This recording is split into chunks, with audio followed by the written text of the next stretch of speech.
Storing Up Trouble, written by Jen Turano, narrated by Andrea Ems. Chapter 1. September 1886.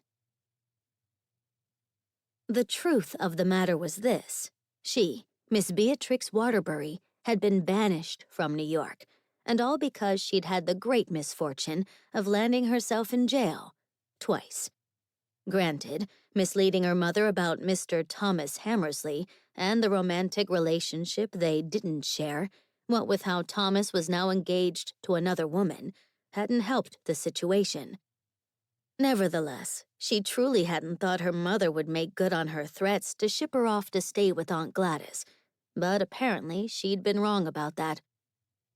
Smoothing red curls that had escaped their pins back into place, Beatrix lurched against the small sink of the retiring room as the train came to yet another screeching stop. Realizing the train had probably stopped at Crown Point Station, which meant Chicago was only an hour or so away, she hurried out the door and toward the Pullman car she'd been enjoying on her long journey from New York City to Chicago. Even though she was hardly looking forward to a stay with her Aunt Gladys, a lady she barely knew, but distinctly remembered as being a somewhat querulous sort, Chicago was considered an up-and-coming city, which meant, "Watch where you're going."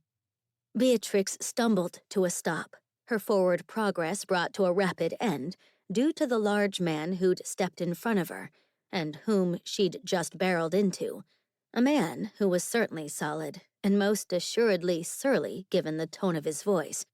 When she lifted her head, the apology she'd been about to voice got stuck in her throat as her gaze settled on the man now blocking her way.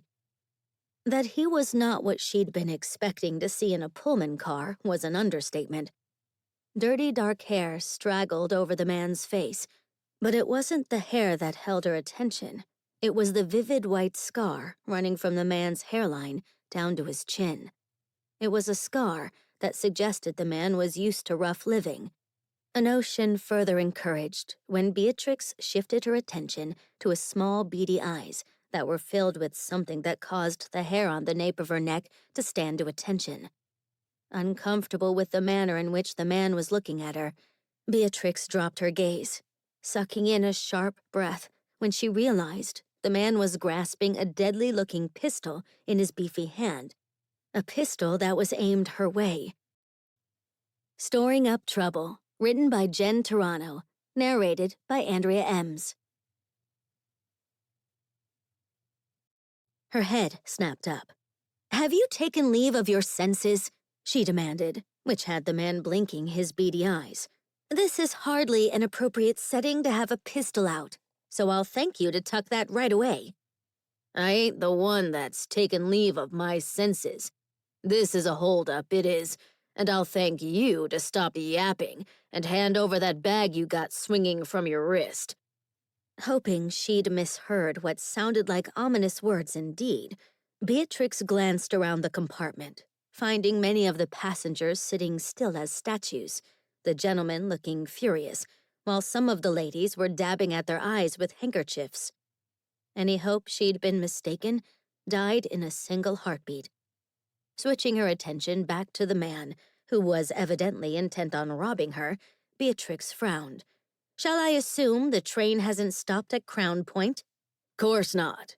We'd hardly be successful robbing a train at a station, would we?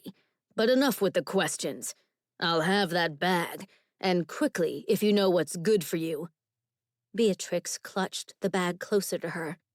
"This bag has no monetary value and was made for me by a dear child who'd be devastated to learn I no longer have possession of it." The man took a step closer to Beatrix, so close, in fact, that the pistol he was holding pushed into her side. "You're trying my patience." "I'd give him the bag if I were you," a gentleman called out from behind the man sticking a pistol in her side.